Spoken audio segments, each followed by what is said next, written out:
चलिए आगे बढ़ते हैं। इस बार 26 जनवरी को जमीन से लेकर आसमान तक भारत का पावर दिखने वाला है, जिसको लेकर खास तैयारियां भी की गई हैं। देखिए रिपोर्ट।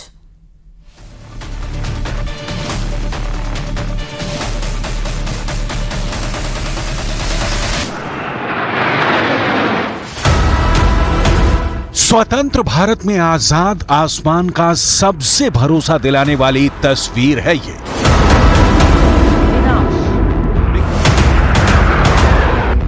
युद्ध छेड़ने पर दुश्मन के हवाई घेराबंदी का यकीन है ये।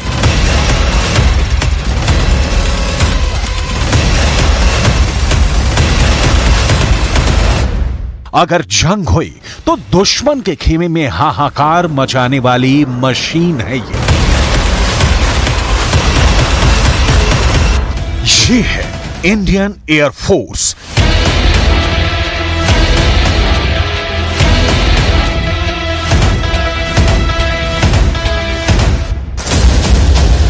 धड़कते जेट इंजन, टेक ऑफ के लिए तैयार ये वो फोर्स है जिसके उड़ान भरते ही दुश्मन के रडार एक्टिव हो जाते हैं। 26 जनवरी की परेड में फ्लाई पास्ट के दौरान वायुसेना अपना मेगा शो दिखाने जा रही है। इस बार फ्लाई पास्ट में एयरफोर्स के 54 विमान उड़ेंगे, जिसमें फ्रांस के जेट भी शामिल होंगे। भारतीय वायुसेना के 29 विमान तो फाइटर जेट होंगे, 8 ट्रांसपोर्ट विमान होंगे, 13 हेलीकॉप्टर होंगे। इसके अलावा एक हेरिटेज विमान होगा, यानी डकोटा भी इस बार फ्लाई पास्ट का हिस्सा बनेगा। साथ में फ्रांस का टैंकर विमान और फ्रांस के ही राफेल जेट भी इस बार फ्लाई पास्ट में होंगे।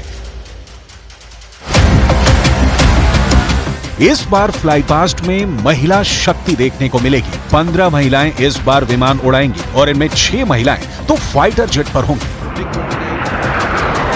गणतंत्र दिवस भारत के इतिहास में बहुत महत्वपूर्ण स्थान रखता है।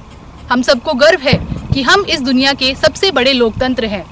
इस अवसर पर मैं अपने स्क्वाड्रन की ओर से पूरे देश को गणतंत्र दिवस की हार्दिक शुभकामनाएं देना चाहती हूं और साथ ही यह बताना चाहती हूं कि भारतीय वायुसेना किसी भी परिस्थिति में देश की सेवा में तत्पर है। इस बार भी 26 जनवरी से पहले उत्तर भारत के तमाम एयरबेस बहुत ज्यादा एक्टिव हैं। अंबाला से लेकर सिरसा और आदमपुर से बरेली तक बहुत हलचल है। ये वो एयरबेस हैं जो पाकिस्तान और चीन दोनों के खिलाफ सबसे खास एयरबेस माने जाते हैं। हर तरफ तैयारी देखने लायक है। MiG-29 जो इस बार बाज फॉर्मेशन में उड़ रहा है, उसके पायलट की तरफ से मैसेज देखिए। इस साल भारत के 75वें गणतंत्र दिवस के अवसर पर 47 स्क्वाड्रन के बहादुर पायलट्स कर्तव्य पथ पर 3 MiG-29 जहाजों के साथ बास फॉर्मेशन में 800 किलोमीटर प्रति घंटे की रफ्तार से सलामी मंच के सामने से उड़ान भरेंगे।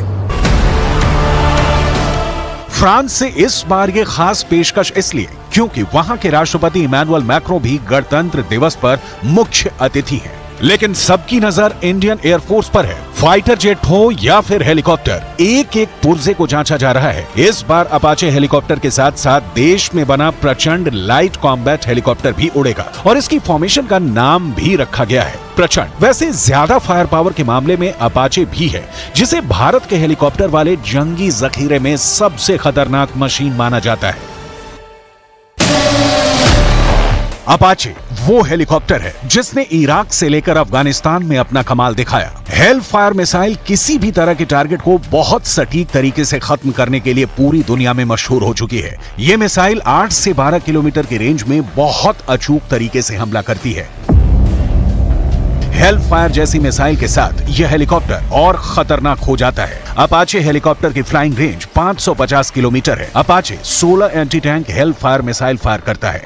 अपाचे में लगी गन में 1200 गोलियां एक बार में भरी जा सकती हैं। इसमें लगे 70 मिलीमीटर के रॉकेट बहुत खतरनाक है, जो पूरी बटालियन पर भारी पड़ सकते हैं। अकेला यह हेलीकॉप्टर पूरी टैंक रेजिमेंट को रोक सकता है और उनमें अफरा तफरी मचा सकता है। देखा जाए तो टैंक के खिलाफ युद्ध में अपाचे का कोई मुकाबला नहीं। दुश्मन की किलेबंदी को भेद कर सटीक हमला करने में अपाचे सबसे आगे माना जाता है। आधुनिक टेक्नोलॉजी से लैस अपाचे को दुनिया के कई देश खरीद चुके हैं। भारत के पास 22 अपाचे अटैक हेलीकॉप्टर का बेड़ा है जो पठानकोट में तैनात है, लेकिन लॉन्ग रेंज वाली सुपरसोनिक रफ्तार वाला आक्रमण तो फाइटर जेट करते हैं और इसमें भारत की ताकत देखिए।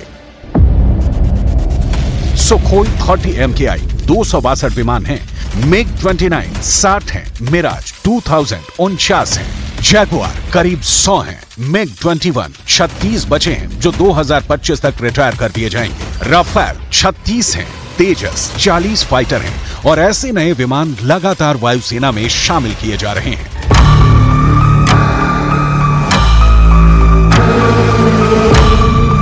तेजस यानी चमक, ये चमक हिंदुस्तान के आसमान में ऐसी रोशनी है जिसमें भविष्य के लड़ाकू विमान तैयार करने की मजबूत बुनियाद कही जा सकती है। तेजस प्रोजेक्ट पर पिछले कुछ साल में काम काफी तेजी से शुरू हुआ है। तेजस की खासियत ये भी है कि इसे उड़ने के लिए बेहद छोटी हवाई पट्टी चाहिए। ये 460 मीटर के रनवे से भी टेक ऑफ कर सकता है। इसमें लगे इजरायल के एवियोनिक्स यानी रेडार और बाकी कंप्यूटर सिस्टम इसे कई मायनों में ज्यादा आधुनिक बना देते हैं। अभी तेजस में लगा रेडार एक साथ 10 लक्ष्यों को ट्रैक करके उन पर निशाना साध सकता है। यह बात इसे top of the line fighter jets में शामिल कर देती है। मार्क 1A के बाद अब बारी है तेजस मार्क 2 की, यानी तेजस के और भी खतरनाक वर्जन की, यानी तेजस मार्क 2 की। यह मौजूदा तेजस से बहुत बेहतर होने जा रहा है।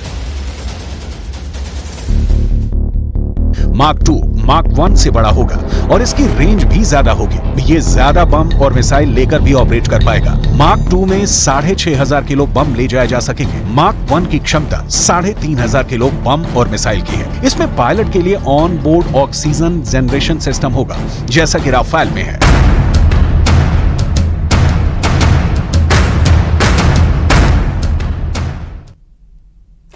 तो वहीं 26 जनवरी को कर्तव्य पथ पर मरुधरा का दम भी दिखाई देगा, जहां एक तरफ महिला शक्ति की ताकत आपको देखने को मिलेगी, वहीं दूसरी तरफ उदयपुर का बेटे का साहस भी दिखाई देगा। देखिए हमारी रिपोर्ट।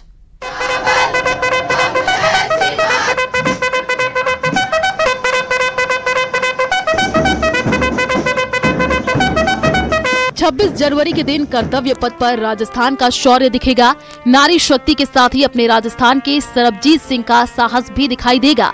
राजस्थान की जयपुर की बेटी प्रियंका सेना में लेफ्टिनेंट हैं और उन्हें इस बात का गर्व भी है कि कर्तव्य पथ पर वो सेना की टुकड़ी का नेतृत्व करेंगी। वैसे राजस्थान वीरों की भूमि भी है और इसकी वीरता को अब ये नारी शक्ति भी आगे बढ़ा रही है। जय हिंद, मैं लेफ्टिनेंट प्रियंका सेना हूँ। मैं रेजिमेंट ऑफ आर्टिलरी से हूँ। मैं जयपुर राजस्थान की रहने वाली हूँ और इस साल कंटिजेंट में मैं पिनाका सिस्टम को लीड कर रही हूँ। वहीं मरुधरा का एक और बेटा सरबजीत सिंह भी कर्तव्य पथ पर राजस्थान का गौरव बढ़ाएगा। सरबजीत सिंह मूल उदयपुर के रहने वाले हैं और सिख रेजिमेंट में मेजर के पद पर तैनात हैं। परिवार के लिए काफी ही बहुत ही एक गौरवपूर्ण मौका है। हमने सोचा नहीं था कि हम दोनों एक साथ यहाँ आएंगे। उसने भी अपना ट्राई किया, मैंने ट्राई किया and we both got selected. वहीं उनकी पत्नी इंडियन कोस्ट गार्ड में अधिकारी हैं, वो भी इस बार कर्तव्य पथ पर परेड में हिस्सा ले रही हैं। सरबजीत सिंह के लिए ये गर्व का पल है। वैसे तो पूरे राजस्थान के लिए ये गर्व की बात है, जहां मरुधरा का मान अब कर्तव्य पथ पर भी दिखाई देगा। हालांकि सभी को अपने फर्ज निभाने पर गर्व है। Bureau report, news 18 Rajasthan. चलिए आगे बढ़ते। राजस्थान के सरहदी जिले श्रीगंगानगर में ठंड का ट्रिपल अटैक जारी है। शीतलहर और घने कोहरे ने लोगों की धुजनी छुटा दी है और वाहन की रफ्तार पर ब्रेक लग गया है। वहीं लोग भी अलाव के सहारे दिन गुजार रहे हैं। बता दें कि श्रीगंगानगर के लिए भी मौसम विभाग ने येलो अलर्ट जारी कर रखा है। भारत पाक अंतर्राष्ट्रीय सीमा पर स्थित राजस्थान के सरहदी जिले श्री गंगानगर में सर्दी का ट्रिपल अटैक लगातार जारी है। आज भी श्री गंगानगर जिला मुख्यालय सहित जिले भर में घने कोहरे की चादर बिछी हुई है, जिससे वाहन चालकों की खासी परेशानियां बढ़ गई हैं। अभी से हम श्री गंगानगर जिला मुख्यालय पर ही मौजूद है। हम आपको यहाँ की तस्वीरें दिखाएं तो आप ये देखिए, समूचा श्री गंगानगर जिला मुख्यालय इन दिनों घने कोहरे की आगोश में डूबा हुआ है। मौसम विभाग के द्वारा पहले ही श्री गंगानगर जिले में घने कोहरे के साथ साथ कोल्ड डे का येलो अलर्ट जारी किया गया है, जिसका अच्छा खासा असर देखा जा रहा है। देखा भी जा रहा है कि नए साल का पहला महीने की आज 24 तारीख हो गई है, लेकिन लगभग पूरे जनवरी के महीने में घने कोहरे ने श्री गंगानगर जिले को अपनी आगोश में ले रखा है। हालांकि दिन के समय जरूर आधे घंटे के लिए सूर्यदेव के दर्शन होते हैं, लेकिन उस समय भी सूर्यदेव में वो तपिश नहीं होती कि श्री गंगानगर वासियों को हाड़ कपकपाती ठंड से थोड़ी राहत मिल सके। हालांकि कल के यदि दिन के तापमान की बात करें तो कल दिन का तापमान श्री गंगानगर में 10.4 डिग्री सेल्सियस दर्ज किया गया, जो प्रदेश में हनुमानगढ़ के संगरिया के बाद दूसरा सबसे ठंडा शहर रहा। चलिए, बुलेटिन में फिलहाल के लिए बस इतना ही। बाकी अन्य खबरों के लिए आप बने रहिए हमारे साथ। नमस्कार।